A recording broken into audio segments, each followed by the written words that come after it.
Look at those eyes, wide, bulging, fixed on you with an intensity that feels like accusation. The giant emerges from pure darkness, his hands gripping a human body, his teeth sunk into pale, dead flesh. This is Saturn devouring his son, one of the most disturbing images in Western art. And it hung in Francisco Goya's dining room. Every meal he ate in his final years at the Quinta del Sordo, this image watched him. A 73-year-old man, completely deaf, chose to surround himself with nightmares. He painted 14 of them directly onto his walls.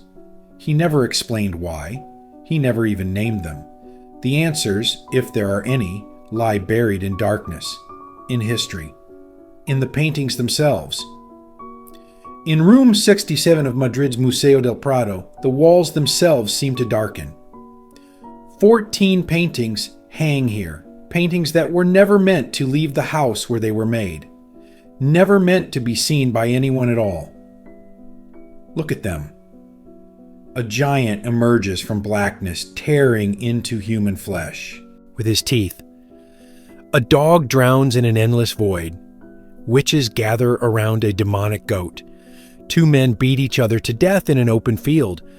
Old women with skull-like faces hunch over bowls of soup. Figures float through dark skies. And everywhere, those faces, twisted, screaming, laughing with a madness that seems to leak from the canvas itself. These are the black paintings of Francisco Goya. The name tells you almost nothing and everything at once. They weren't always called that. Goya never named them. He never titled a single one. The labels we use today, Saturn, Devouring His Son, the dog, Witch's Sabbath, were assigned decades after his death by people trying to make sense of what they'd found on the walls of an old farmhouse outside Madrid. The paintings range wildly in size. Some are intimate, barely larger than a window. Two old men eating soup measures just 49 by 83 centimeters. Others sprawl across entire walls. Witch's Sabbath, in its current state, stretches more than 4 meters wide, and that's after approximately 140 centimeters were cut from the right side during removal. We're not even seeing the full composition. What strikes you first is the palette. These aren't the vibrant colors of Goya's famous tapestry designs or his glittering royal portraits. The black paintings live in a world of darkness, ochres, blacks, deep browns, flesh tones that look sickly against the shadows. Vermilion appears only as blood, or occasionally as the flush of fever on a face. The brightness has been drained from everything. And then there are the figures themselves. In Goya's earlier work, you find elegance, wit, social observation. The aristocrats in his portraits glow with silk and self-satisfaction. Even his darker etchings, Los Capricos, with their satirical witches and donkeys, maintain a kind of graphic clarity. You can read them. The black paintings resist reading. Bodies emerge from undifferentiated darkness. Faces blur at the edges, as if seen through failing vision or remembered from a nightmare. The brushwork is loose, almost violent, applied with large brushes, palette knives, perhaps even sponges in bare hands. These aren't paintings made to impress patrons or hang in royal galleries. They're paintings made by someone who had stopped caring whether anyone would understand them. Goya created these works between 1820 and 1823. He was 73 years old when he began. He'd been completely deaf for nearly 3 decades. He'd recently survived an illness that nearly killed him. And he painted these images directly onto the plaster walls of his own home, a farmhouse called the Quinta del Sordo, the House of the Deaf Man. That name, by the way, is one of the story's strangest coincidences. The property was called the House of the Deaf Man before Goya bought it. The previous owner had also been deaf. Goya, one of history's greatest painters, found himself living in a house that already bore the mark of his own silence. He lived there with his companion Leocadia Weiss and her children. He painted 14 nightmares on the walls of the rooms where they ate their meals and received their guests. Saturn, devouring his son, that image of a wild-eyed giant tearing apart a human body, hung in his dining room. Why? Why would anyone decorate their own home with images of death, madness, and devouring? Why would a man at the end of his career, at the end of his life, turn inward to create the most disturbing works in the history of Western art, and then never speak of them to anyone? The paintings were discovered only after Goya's death. He never exhibited them, never mentioned them in any surviving letter, never explained what they meant or why he made them. For nearly 200 years, scholars have tried to answer the questions Goya refused to ask aloud. Some believe the paintings represent a psychological breakdown, the visual record of a mind coming apart. Others argue they're political allegories, coded critiques of Ferdinand VII's brutal regime and the Inquisition that terrorized Spain. A 2003 theory even suggested Goya may not have painted them at all, that his son Javier created them later, and the family passed them off as the master's work to increase the property's value. The Museo del Prado, which has held these paintings since 1881, maintains that they are authentic Goya. Most scholars agree. But even accepting his authorship, the mystery remains. What was Goya trying to exercise on those walls? To understand the black paintings, we need to understand the man who made them and the world that made him. Francisco José de Goya y Lucientes was born on March 30th of 1746 in the small village of Fuendetodos in Aragon. His father, José Benito de Goya, was a gilder, a craftsman who applied gold leaf to altarpieces and frames. His mother, Gracia de Lucientes, came from minor Aragonese nobility, though the family had little wealth. From the beginning, Goya existed between worlds, the artisan class of his father, the aspirations of his mother's lineage. At 14, he began his apprenticeship with José Luzán y Martínez in Zaragoza. He learned to draw, to copy, to grind pigments, and prepare canvases.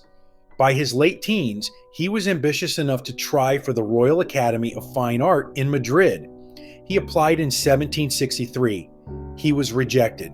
He applied again in 1766, rejected again, so he went to Italy instead, the traditional path for any serious artist. In 1770 and 1771, he traveled through the Italian states, studying the old masters, absorbing technique. At a competition in Parma, he won second prize for a painting of Hannibal crossing the Alps. It wasn't triumph, but it was recognition, enough to return to Spain with credentials. In 1723, he married Josefa Bayeu, sister of his mentor Francisco Bayeu. The following year, he moved to Madrid and began designing tapestry cartoons for the Royal Tapestry Factory. These weren't prestigious commissions. Tapestry cartoons were considered craft work, not high art, but they got him inside the palace system. And Goya was nothing if not strategic about his career. He climbed steadily. Elected to the Royal Academy in 1780, appointed assistant director of painting in 1785, named painter to King Charles III in 1786. When Charles IV took the throne in 1789, Goya became court painter. By 1799, he held the highest position available. First court painter with a salary of 50,000 reales plus an allowance of 500 ducats for maintaining his coach. Look at his work from this period and you see technical brilliance in service of power. His royal portraits glow with the sheen of silk and the weight of authority. His tapestry designs capture the Spain the aristocracy wanted to see: picnics and parasols, young majas flirting, the pleasant fictions of leisure. Even his more critical work from these years, the 80 etchings of Los Caprichos, published in 1799, maintains the distance of satire. Goya could show donkeys dressed as doctors, witches feeding on children, the sleep of reason producing monsters, but he showed them from above, as an observer, not a participant. Then, in the winter of 1792, everything changed. Goya fell ill in Seville that November. By December, he was in Cadiz, convalescing at the home of his friend, Sebastian Martinez. The illness lasted months. When he finally returned to Madrid in April 1793, he was completely deaf. We don't know exactly what happened. The documented symptoms are severe: intense headaches, total hearing loss, tinnitus, vertigo, visual disturbances, partial paralysis in his right arm, hallucinations, delirium, depression, weight loss. Martinez wrote to a mutual friend that the noise and deafness have not improved at all, but his vision is much better, and he no longer has the disturbance that made him lose his balance. Medical historians have proposed diagnoses ranging from Suzak's syndrome, a rare autoimmune disease, affecting the brain, retina, and inner ear, to lead poisoning from the toxic pigments he'd been handling for decades. Goya mixed his own paints from powdered pigments. He used massive amounts of lead white. He reportedly applied paint with his bare hands and put paint-covered fingers in his mouth. The working conditions of an 18th century painter were essentially a slow poisoning. We'll never know for certain. When Goya's body was exhumed in 1898 for repatriation from France to Spain, his skull was missing. The temporal bones that might have revealed the cause of his deafness were gone. What we know is this. At 46 years old, at the height of his career, Francisco Goya entered a silence he would never leave. Deafness in the 18th century meant isolation. No casual conversation, no music, no theater, no easy social exchange.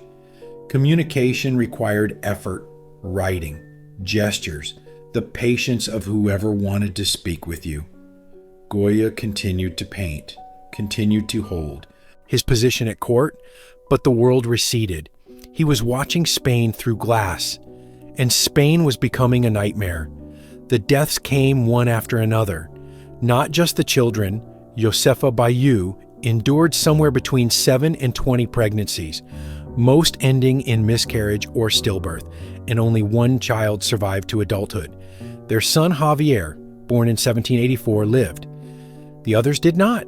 At least 6 named children died in infancy: Antonio, Eusebio, Vicente, Maria Pilar, Francisco de Paula, Hermenegilda.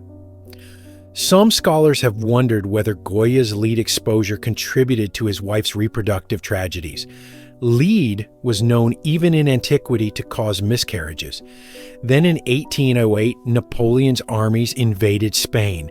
The Bourbon monarchy collapsed. Joseph Bonaparte was installed as king. Goya, like many Spanish liberals, initially saw hope in the French. They represented Enlightenment ideals, reason against the superstition of the Inquisition. But the occupation turned brutal. Goya witnessed atrocities. He documented them in a series of etchings he called The Disasters of War. Images so horrifying he never published them in his lifetime. In 1812, his wife Josefa died after nearly 40 years of marriage. In 1814, Ferdinand VII returned to the Spanish throne and immediately began dismantling every liberal reform.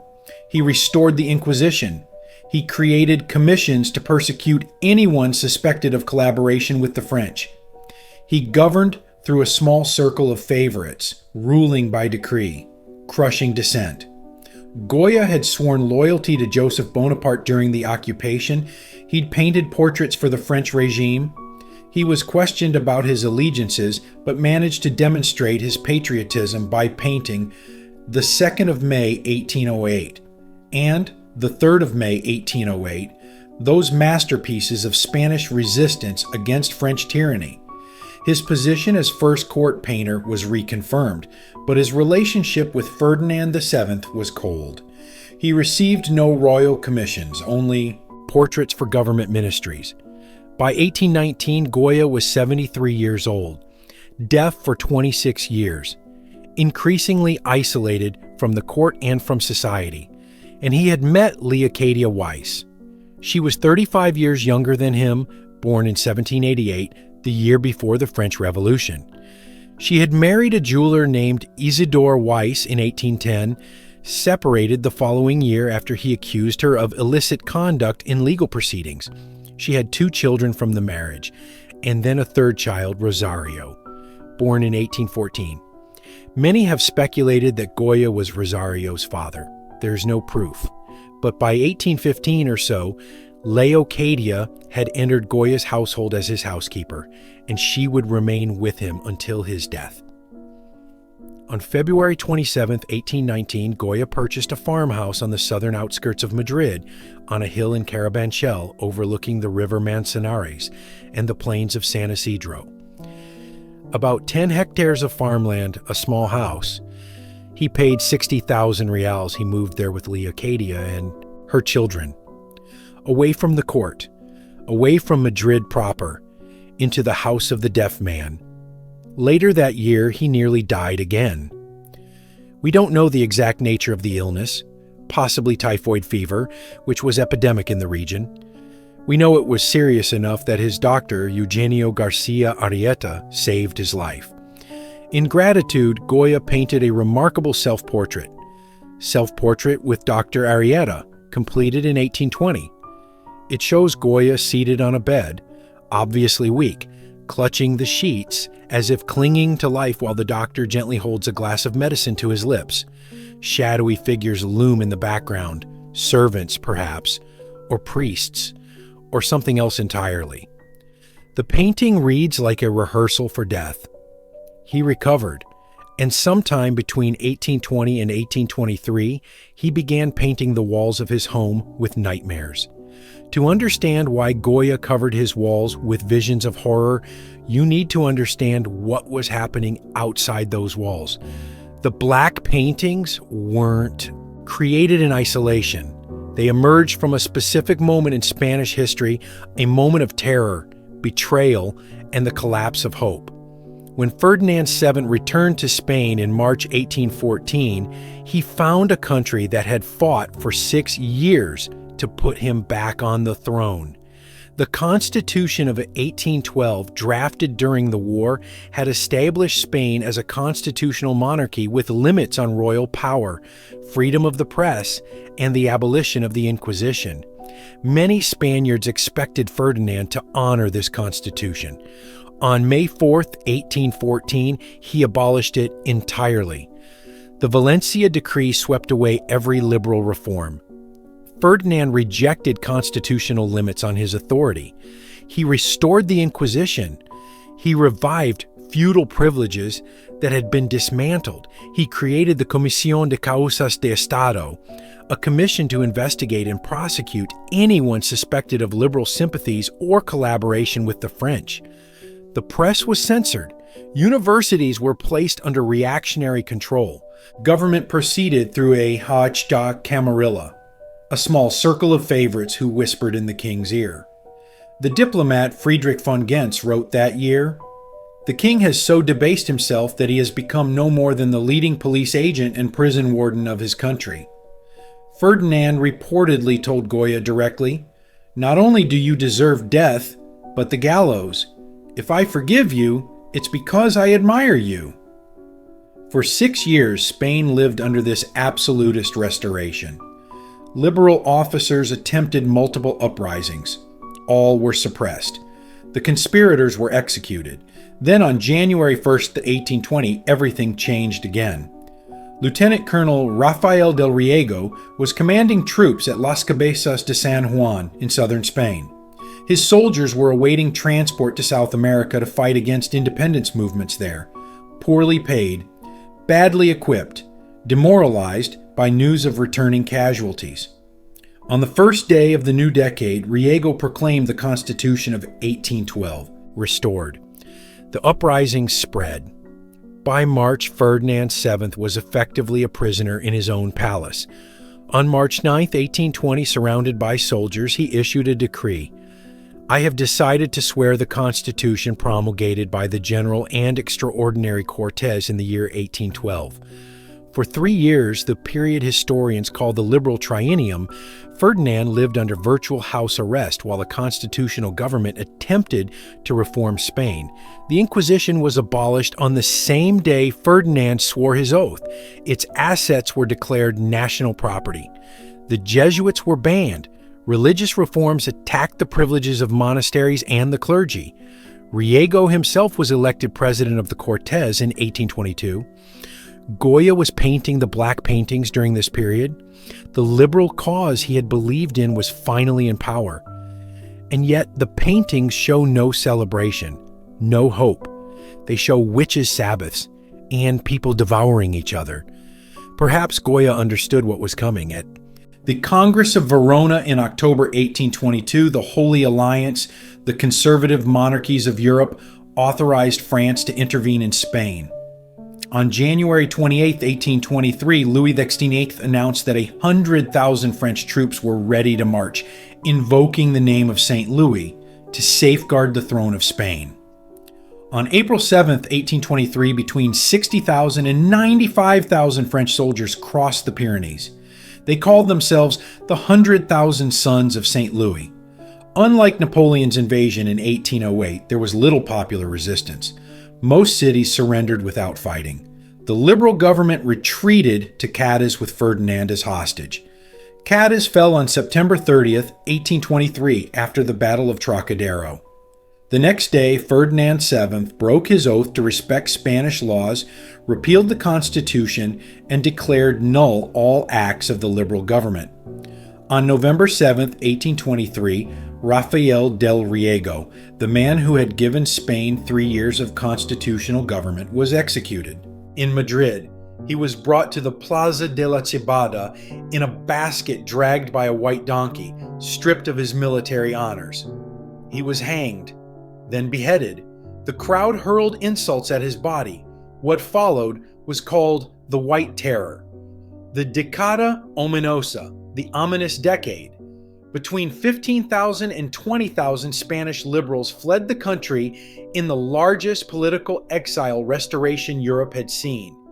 77% went to France, 11% to England.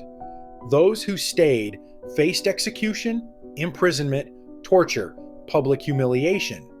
A militia of royalist volunteers numbered 200,000 by 1826, enforcing loyalty throughout the provinces.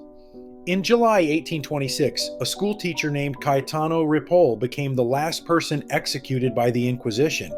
He was garroted in Valencia for teaching deist principles to his students. Goya had completed the black paintings before the worst of this repression, but he had seen where things were heading. After the French invasion, in May 1823, both he and Leocadia feared persecution.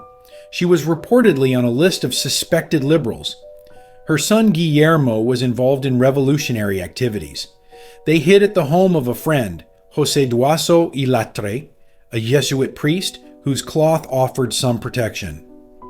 On September 17, 1823, 2 weeks before Cadiz fell, Goya transferred ownership of the Quinta del Sordo to his 17-year-old grandson Mariano. The most likely explanation: he was trying to protect the property from confiscation if he were arrested or forced to flee. In May 1824, Goya requested a 6-month leave from his court position. He claimed he needed to take the curative waters at Plombières-les-Bains in France. Permission was granted. He never went to Plombières. He settled in Bordeaux with the large community of Spanish exiles, and except for one brief return to Madrid to finalize his retirement papers, he never came back. He left the black paintings behind on the walls. He never mentioned them. He died in Bordeaux on April 16, 1828, at the age of 82. The paintings remained in the house for nearly 50 years, slowly decaying on the plaster walls where he had made them, seen only by whoever lived in or visited the property. When they were finally photographed by Jean Laurent in 1873 and transferred to canvas the following year, the world discovered something that had been hidden in plain sight. The most radical act of private artistic expression in Western art history. Now that we understand the man and his moment, we can begin to read what he painted. But read is almost the wrong word. The black paintings don't communicate the way normal paintings do. They assault, they confuse, they resist the eye even as they compel it. Let's start with the most famous image in the series, the one everyone knows, even if they know nothing else about Goya. Saturn Devouring His Son. You're looking at a figure that fills most of the canvas. 8 centimeters tall by 81 centimeters wide, roughly 5 feet by 2.5 feet. Pure darkness surrounds him. No background, no setting, just black void and this massive shape emerging from it. The figure's eyes are the first thing you see. Wide, bulging, fixed on you with an intensity that feels like accusation. The whites gleam against the darkness, reflecting a light source that doesn't seem to exist within the painting itself. There's madness in those eyes, or terror, or both. This is not a face in control of itself. Then you see what he's doing. His hands grip a human body, white knuckles against bloody flesh. The body is headless, armless. We're seeing the aftermath of violence, not its beginning. The figure has already consumed the head and one arm. Blood marks the shoulders where the remaining arm was torn away. The flesh is pale, grayish, obviously dead. And Saturn, if that's who this is, has his mouth clamped on what remains. The jaw is open. Teeth are visible. He is eating. This painting hung in Goya's dining room. Let that sink in. Every meal Goya took in his final years at the Quinta del Sordo, this image watched him. This image of consumption, of devouring, of a father destroying his child. The mythological source is clear enough. The Roman god Saturn, Cronus in Greek mythology, devoured his children after hearing a prophecy that one of them would overthrow him. It's one of Western civilization's oldest stories about power and paranoia, about generations and conflict, about the way the old destroy the young to preserve themselves. But Goya's version departs radically from tradition. In earlier depictions, Rubens' famous painting from 1636, for instance, Saturn swallows his children whole. They're infants. The act is horrible, but almost clinical. Rubens' Saturn holds a chubby baby to his mouth like an apple. Goya's Saturn tears into an adult body with his teeth. The proportions are wrong for a child. The limbs are too long, the torso too developed. Art historian Fred Licht has argued that the traditional title may be very well misleading. There's no scythe, Saturn's usual attribute, no hourglass, nothing that specifically identifies this figure as the mythological god except the act of devouring itself. What are we actually seeing? Some scholars rid the painting politically. Spain devouring its own children through decades of war and revolution, the state consuming its citizens, power feeding on those it should protect. Others read it psychologically. Goya lost 7 of his 8 children to miscarriage and infant death. Only Javier survived. Does Saturn represent the guilt of a survivor watching siblings devoured by fate? Does it represent the terror of aging, the feeling that time itself is consuming you? Does it express Goya's fear of death or his rage against it? Robert Hughes, one of Goya's great modern interpreters, observed that the gory cadaver may be a son or a daughter. Its gender is undecidable. We're not even sure what we're seeing. And then there's what the X-rays revealed. When technical analysis was performed on the painting, researchers found that Goya originally painted something quite different beneath the current image. The first version showed a standing figure doing what seems to be a dance step against a mountainous landscape. A figure dancing in a landscape. And then Goya painted over it with this. Then the darkness closed in, Hughes wrote. There's one more detail, one that's been lost. Original accounts suggest Saturn was painted with an erect penis, a detail removed during restoration. The sexuality compounds the horror, the fusion of violence and desire, the body consuming another body. Saturn, hung on one side of the doorway in the ground floor sala. On the other side hung its companion piece, Judith and Holofernes, the only identifiable biblical figure in the entire series. In the book of Judith, a beautiful widow saves her city by infiltrating the camp of the Assyrian general, Holofernes, getting him drunk and cutting off his head. It's a story of righteous violence, of the weak triumphing over the strong through cunning and courage. Judith is usually depicted as a hero. Goya's version is stranger than that. Unlike Caravaggio's famous treatment of this subject, or Artemisia Gentileschi's, Goya cuts Holofernes almost entirely out of the frame. We see only Judith and her maidservant and the act of decapitation in progress. The palette is reduced almost to grisaille. Grays, whites, blacks, with minimal vermilion for the blood. But here's the strange part. The light in the painting doesn't come from the violence. It emanates from the clasped hands of the maidservant, who appears to be praying. Yellow light glows from her hands as if they themselves were a candle. The killing proceeds in shadow. The prayer generates illumination. What did this mean to Goya? The Prado's own scholars note that Judith and Saturn were already associated in the Renaissance. In the both figures destroy those over whom they have power, Saturn his children, Judith her enemy. In both cases, the museum suggests, they may be related to the fear of losing power. Given Goya's documented disillusionment with Ferdinand VII, some scholars have proposed that Holofernes, the tyrant being destroyed, represents the Spanish king himself. This would make the painting a fantasy of assassination, hidden in biblical allegory. Goya flanked his dining room doorway with these two images. On one side, a father devouring his child. On the other, a woman cutting off a man's head while her servant prays. Anyone entering or leaving the room passed between them. But these aren't even the strangest paintings in the house. For that, we need to go upstairs. The dog. Spanish painter Antonio Saura called it the world's most beautiful picture. Rafael Canegar termed it the first symbolist painting of the Western world.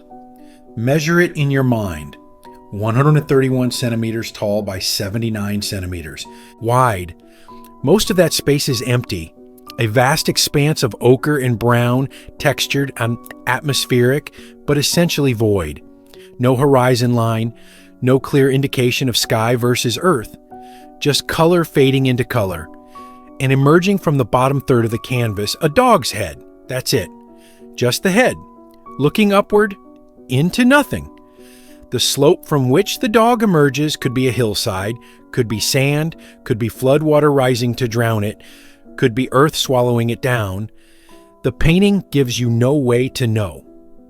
The dog gazes up at emptiness with an expression that reads as hope, or longing, or desperation, or simply the blankness of an animal confronting something it cannot understand. Robert Hughes confessed, "I don't know what this painting means, but its pathos moves us." Consider how radical this image was for 1820. A century before Malevich's Black Square, before Rothko's Color Fields, before minimalism had a name, here is a painting that is almost entirely empty space. A painting whose subject is absence. Hughes compared the absent master, whatever the dog is looking for, looking at, looking toward, to God absent from Goya, an absent God, an empty heaven, a creature straining upward toward nothing at all. Technical analysis of a photograph negative discovered in 1996 suggests that the painting originally showed something else in that empty upper space. Two birds flying. If true, this changes everything. The dog wasn't looking at nothing. It was looking at something it could see but never reach. Those birds, if they existed, are invisible now.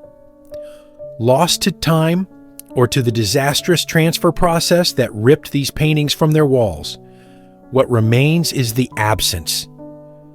Opposite, the dog on the same floor hangs to fight with cudgels. Two men beating each other with clubs. A pastoral landscape behind them, blue sky, green-brown earth, the peaceful countryside of central Spain, and in the middle of it, violence without purpose or end. For decades, viewers assumed the men were buried knee-deep in mud or quicksand, sinking even as they fought, destroying each other while the earth swallowed them both. It's a powerful metaphor. Spain's liberals and absolutists, locked in fratricidal combat, too focused on killing each other to notice they're both drowning. Except that's not what Goya painted. In 2010, art historian Carlos Foradada conducted a detailed analysis of Jean Laurent's 1874 photographs, images taken before the paintings were removed from the walls. He proved that the figures originally stood in high grass, not mud. Their legs weren't buried. They were simply standing in a field. The drowning effect, the visual power of those sinking bodies, came from paint loss during the transfer to canvas. What we see in the Prado is partly accident, partly restoration, partly Goya. The line between them is impossible to draw. This raises an uncomfortable question about all 14 paintings. How much of what we're seeing is authentic? How much has been lost, altered, invented by restorers trying to make sense of damaged plaster?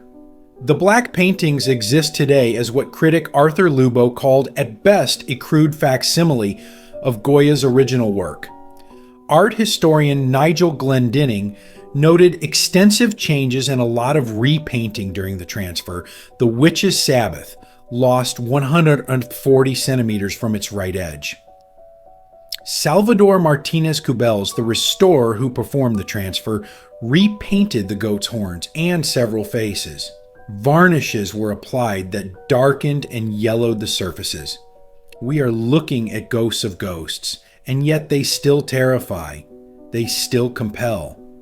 Whatever Goya put on those walls, enough survived to make these paintings among the most studied and debated in art history. Let's look at one more painting before we pause, the one that transforms everything we've seen into something even stranger. Witch's Sabbath, or as it's also known, the Great He-Goat. At 140 by 435 centimeters, and remember it was originally even wider, this is one of the largest paintings in the series. It occupied an entire wall in the ground floor sala, across from Pilgrimage to San Isidro. What you see first is the goat, a massive black silhouette seated in profile at the left of the composition. Its shape dominates the gathering, hulking, horned, unmistakably demonic. This is Satan presiding over a witch's Sabbath, the hellish inversion of a religious congregation. Around the goat cluster, the witches. Their faces are the stuff of nightmares, bestial, moronic, twisted into expressions of terror or ecstasy or something in between.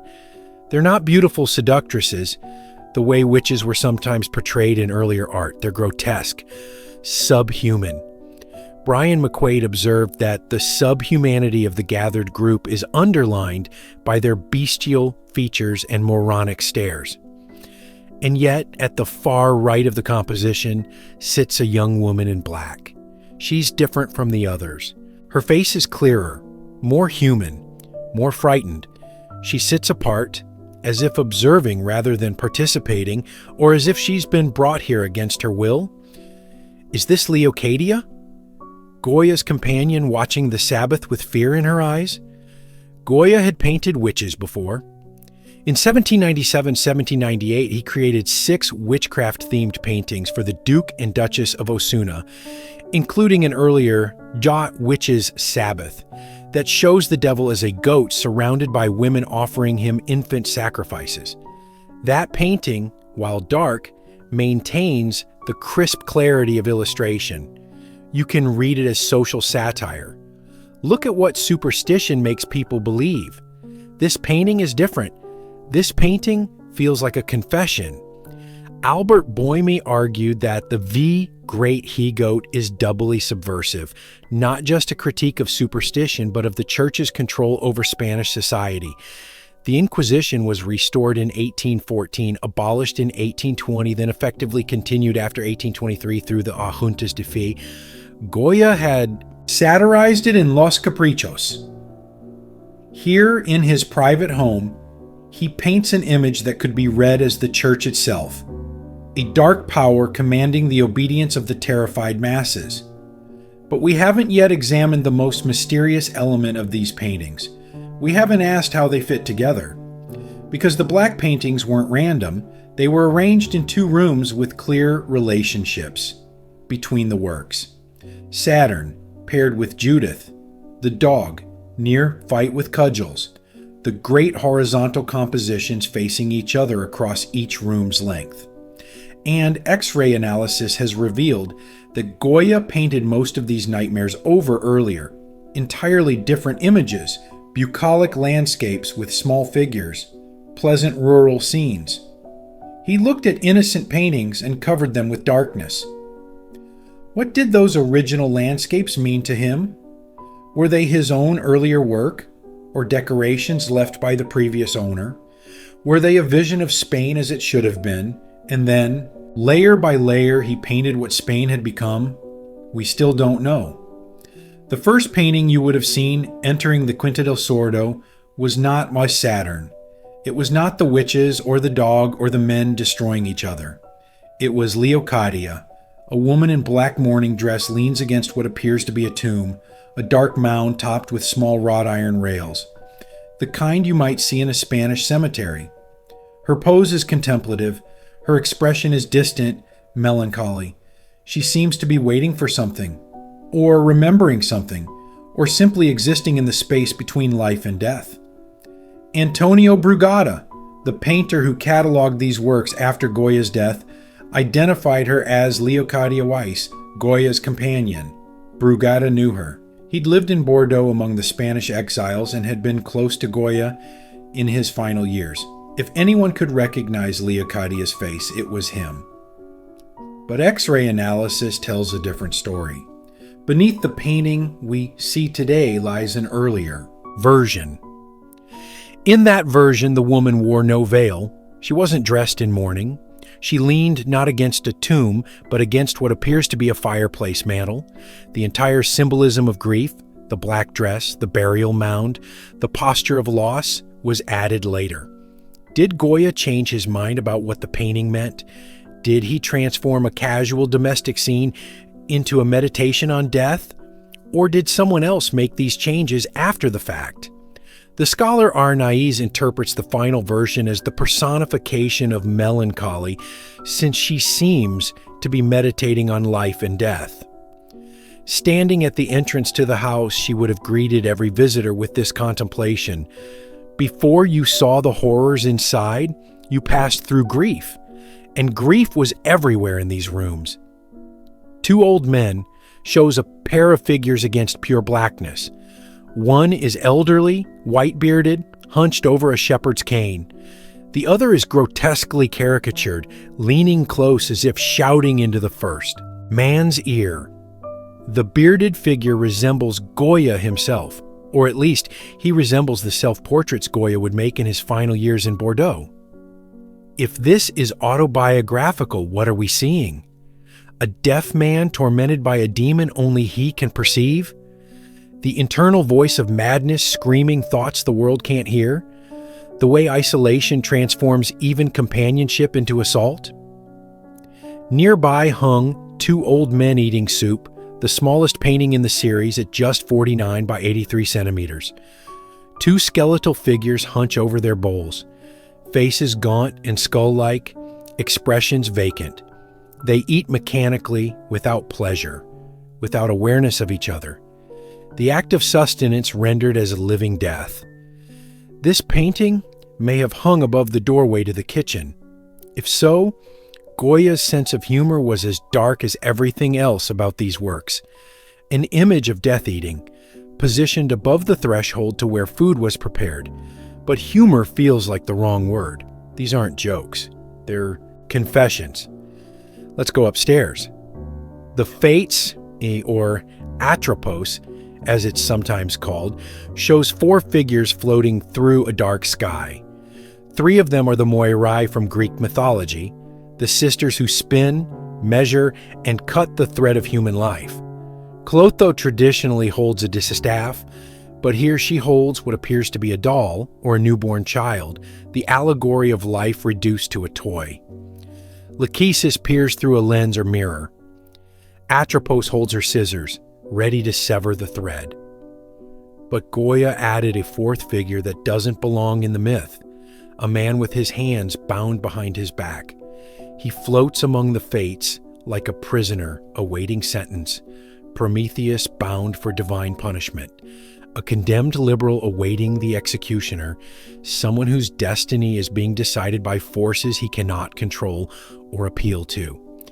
Scholar Valeriano Bozal argues that Goya's modifications reframe the fates as symbols of altered, politically charged fate amid Spain's repressive climate. The personal and political merge. Everyone in Spain was waiting for the scissors to fall. Opposite, the fates hung Asmodea or a fantastic vision, depending on which title you prefer. 2 figures hover over a rocky landscape. A terrified woman covers her face with her hands. A disturbed man points toward a mountain fortress in the distance. In the foreground, barely visible, French soldiers aim their weapons at fleeing travelers. The title comes from Antonio Brugada, who may well have heard it from Goya.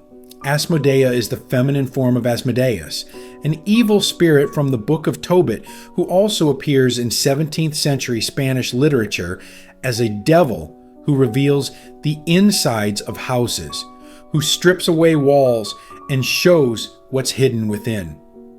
But critic Evan Connell noticed something else. The mountain's shape resembles Gibraltar, a refuge for Spanish liberals during the aftermath of the Peninsular War.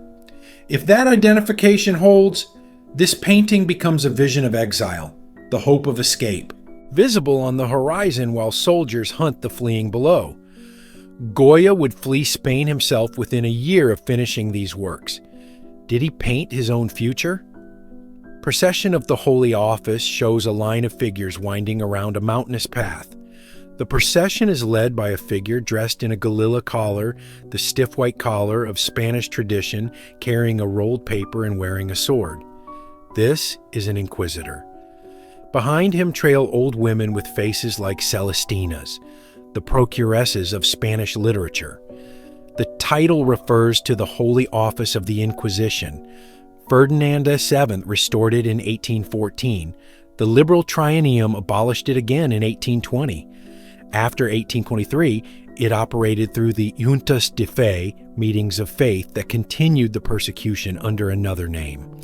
The last person executed for heresy, schoolteacher Cayetano Ripoll, was garroted in Valencia in 1826.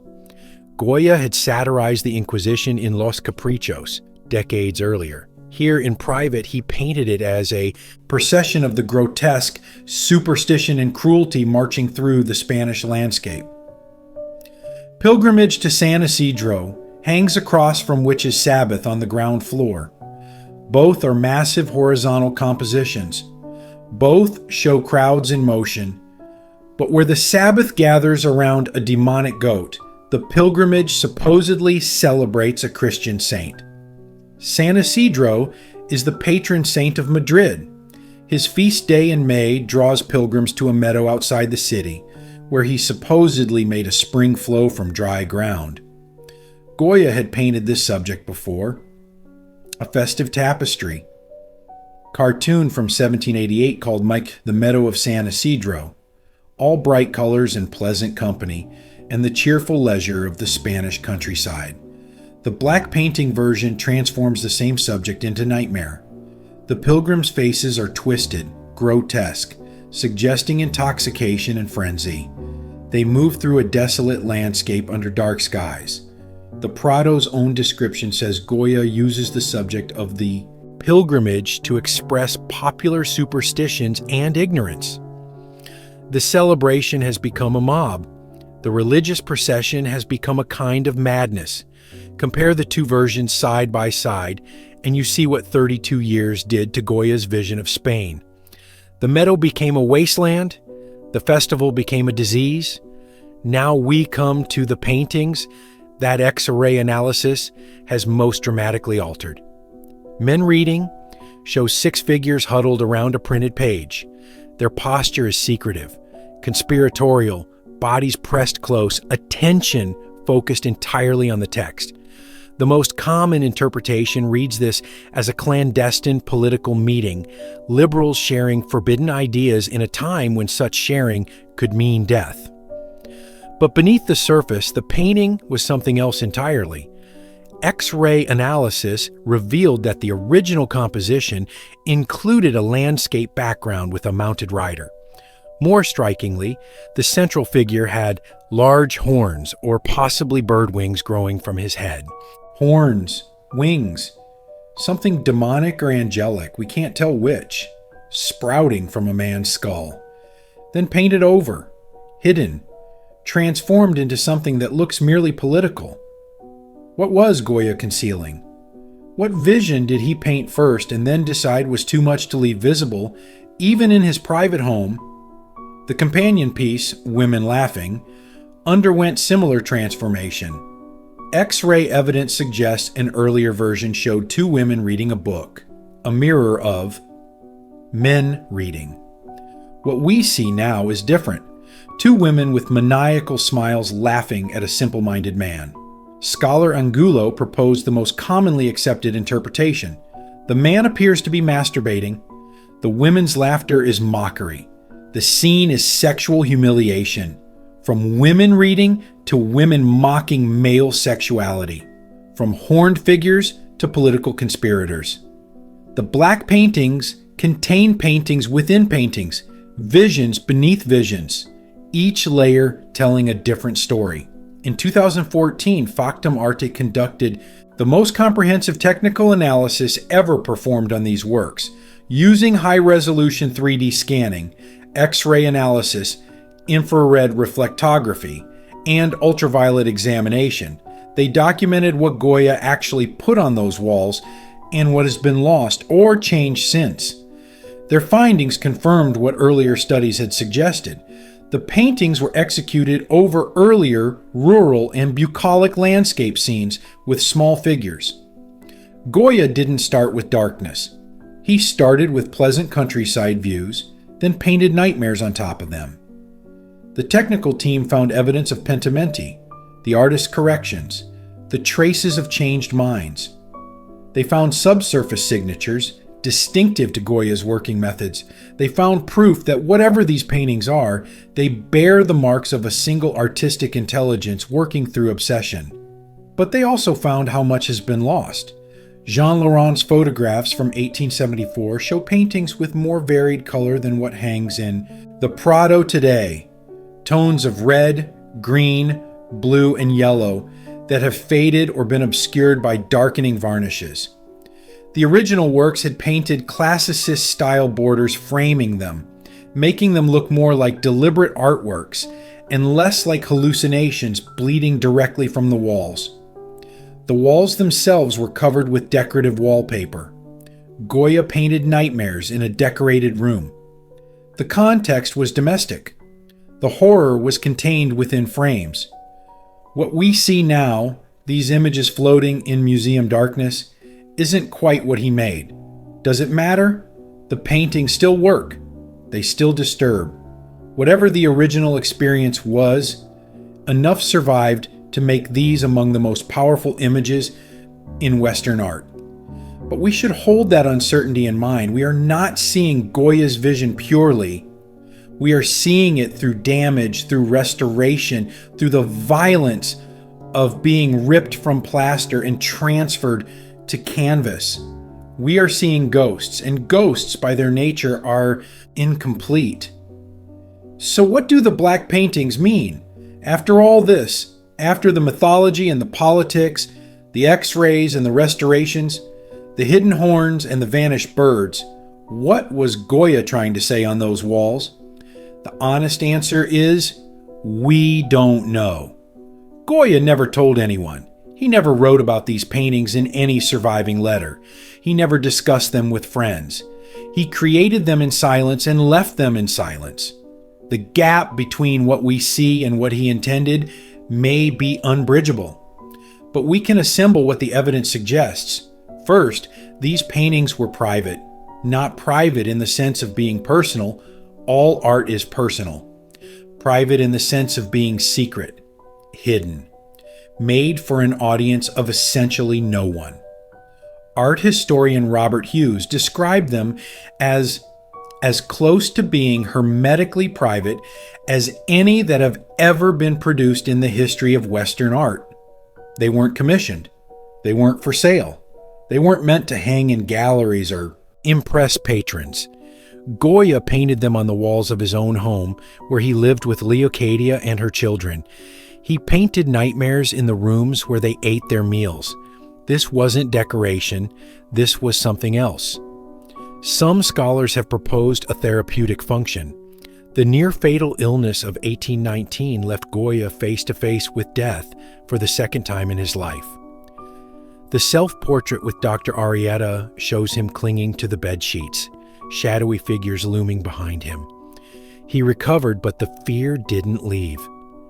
Perhaps the black paintings were a way of externalizing that fear, getting the nightmares out of his head and onto the walls where he could see them, control them, live with them. If you can paint your demons, maybe they lose some of their power. But that explanation feels incomplete. These aren't just images of death and fear. They're images of Spain, the witches' Sabbaths, the Inquisition processions, the pilgrimage transformed into mob frenzy. These are social critiques as much as personal visions. The fight with cudgels is about Spanish fratricide, liberals and absolutists destroying each other while the country sinks. Saturn Devouring His Son is about power consuming the powerless. The fates deciding the destiny of a bound prisoner is about political helplessness in an absolutist state. Goya had spent his career documenting Spanish society. The tapestry cartoon showed Spain as the aristocracy wanted to see it, pleasant, ordered, picturesque. The royal portrait showed power as it wished to be perceived, stable, magnificent, legitimate. Even the capricos, for all their satire, maintained the distance of social commentary. Goya observed from above. The black paintings are different. Here, Goya is inside the nightmare. The screaming faces in Pilgrimage to San Isidro aren't strangers he's watching. They're the crowd he's part of. The darkness surrounding Saturn isn't a backdrop he's painted. It's the darkness he lives in. By 1820, Goya had been deaf for 27 years. He'd lost most of his children. He'd watched the Enlightenment hopes of his generation crushed by Ferdinand VII's restoration. He'd documented the Napoleonic Wars and their atrocities. He'd seen friends imprisoned, exiled, executed. He'd survived 2 illnesses that should have killed him, and Spain itself was tearing apart. The liberal triennium was a brief hope, 3 years of constitutional government while the king plotted his revenge. Goya must have known it couldn't last. The Holy Alliance would never tolerate a liberal Spain. The 100,000 sons of St. Louis were coming. The black paintings feel like prophecy. Not supernatural prophecy. Goya couldn't see the future, but the prophecy of pattern recognition. He'd lived long enough to watch the same cycle repeat. Hope, betrayal, repression, violence.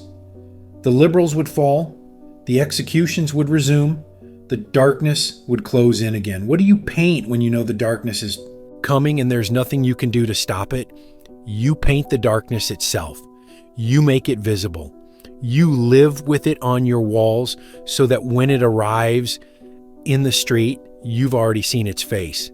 But there's another dimension to these paintings that's harder to articulate. Call it the dimension of aging. Goya was 73 when he began the black paintings. He'd outlived most of his friends. His body had failed him twice. He was deaf, increasingly isolated, aware that whatever time remained was borrowed. Two old men eating soup isn't political allegory. It's a vision of age, the body reduced to mechanical function, sustenance without pleasure, existence without meaning. The dog gazing upward into emptiness isn't Spain looking for salvation. It's a creature confronting the void, hoping for something that isn't there. Nigel Glendenning linked Saturn to themes of melancholy and the weariness of the aged for whom life has become burdensome. The God devouring his children isn't just a father destroying the future. He's time itself consuming everything, including itself. The figure who eats is also being eaten by darkness, by madness, by the canvas closing in around him. Goya painted these images knowing he would die in that house, or at least knowing he might. He fled in 1824, but he didn't know in 1820 that escape would be possible. He was painting for the end. What emerges from the black paintings, taken together, is something like a final statement about existence itself. Not optimistic, not pessimistic in any simple way. Something more like clear-eyed despair that has passed through despair and come out the other side as vision. The world devours itself. Power corrupts and destroys. Superstition controls the masses. Nations tear themselves apart. The old decay while death waits. And through it all, the individual looks upward like that dog, like the bound man among the fates, like Goya himself in his portrait with Dr. Arrieta, hoping for something he can't name and probably won't receive. This is not nihilism. Nihilism wouldn't bother to paint. Goya painted with furious energy, with technical brilliance, with a command of composition and color that hadn't diminished despite everything his body had suffered. The black paintings are acts of witness. They say, "This is what I've seen. This is what I've understood. This is what it means to be human in a world that offers no comfort." And then Goya left. He walked away from the house and the paintings and Spain itself. He settled in Bordeaux with the exiles, the liberals who'd escaped the White Terror, the survivors of another failed hope. He lived 4 more years. He kept painting, portraits, miniatures, scenes of everyday life. His last major work, The Milkmaid of Bordeaux, is soft and luminous, full of light. He never went back for the black paintings. He never mentioned them. They waited on the walls for 50 years, slowly decaying, until someone decided they were worth saving. The first public showing of the black paintings came in 1878, 50 years after Goya's death, 4 years after Salvador Martinez Cubels had cut them from the walls and transferred them to canvas. Baron Frédéric-Émile d'Erlanger, the French banker who owned the Quinta del Sordo, exhibited them at the Paris Exposition Universelle at the Trocadero Palace. The world finally saw what Goya had hidden. The reaction was not what we might expect. Victorian critics recoiled. P.G. Hammerton responded with what has been called true Victorian opprobrium, calling Goya a hyena, and describing the paintings as emanations from a hideous inferno, a disgusting region, shapeless as chaos. Shapeless as chaos.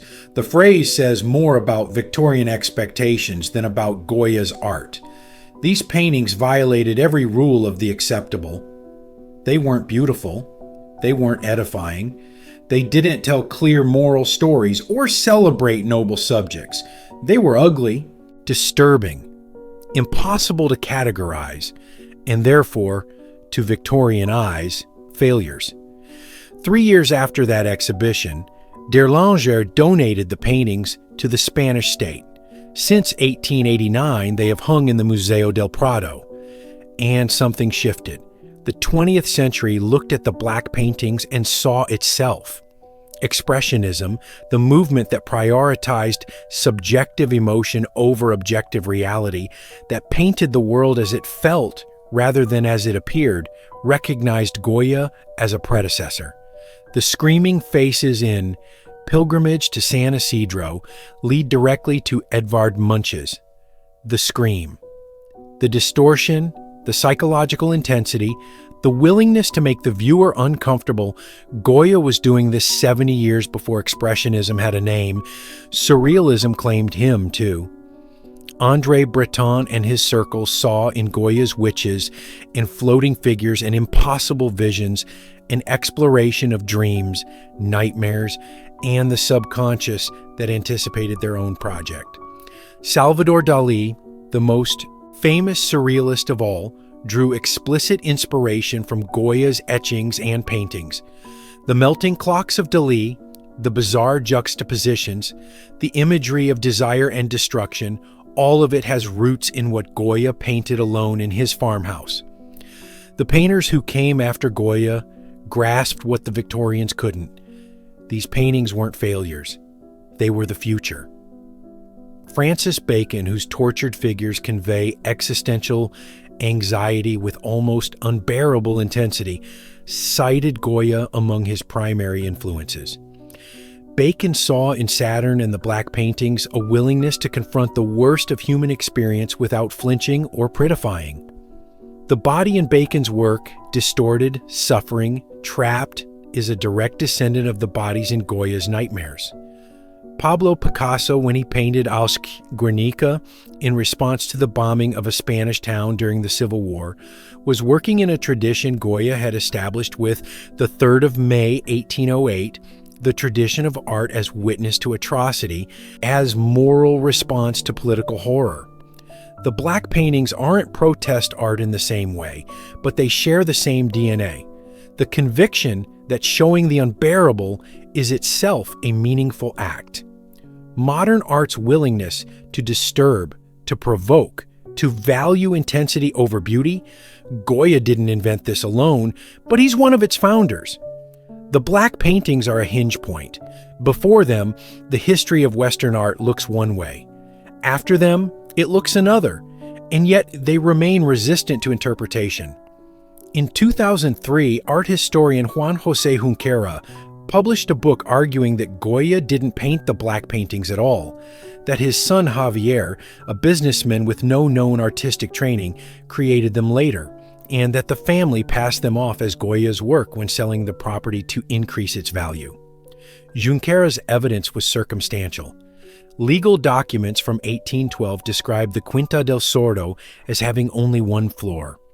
An 1830 inventory made no mention of a second floor, if the upper floor, containing 8 of the 14 paintings, didn't exist during Goya's residency. Those paintings couldn't be his. The art world responded with a mixture of fascination and skepticism. Nigel Glendinning, professor emeritus at the University of London and one of the foremost Goya scholars, published a detailed rebuttal. The documents, he argued, don't actually specify whether the house had 1 or 2 stories. The phrase dos habitaciones bajas could mean 2 ground-level buildings rather than 2 rooms on a single floor. Maps from different years show the property differently. Most importantly, Javier de Goya was not a painter. There's no evidence he had the training or ability to create works of this sophistication. The Museo del Prado continues to attribute the black paintings to Francisco Goya. The majority of scholars agree.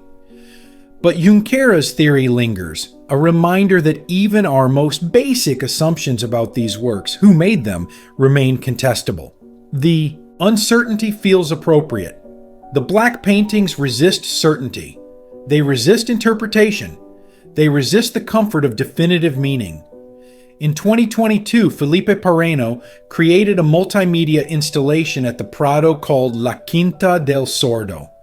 Using 3D digital modeling, he reconstructed the interior of Goya's house, the rooms where the paintings originally hung, the spatial relationships between images. the experience of moving through that nightmare space. Over 100,000 visitors attended. 2 centuries after Goya's death, we're still trying to get back to those walls. Still trying to see what he saw when he stood in his own dining room, facing on Saturn, watching that figure devour human flesh in the darkness. Return, now, to room 67 of the Prado.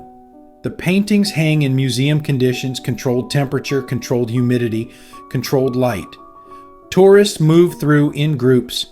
Audio guides murmur explanations. The gift shop sells Saturn on postcards and refrigerator magnets. This is not how Goya intended them to be seen. He didn't intend them to be seen at all.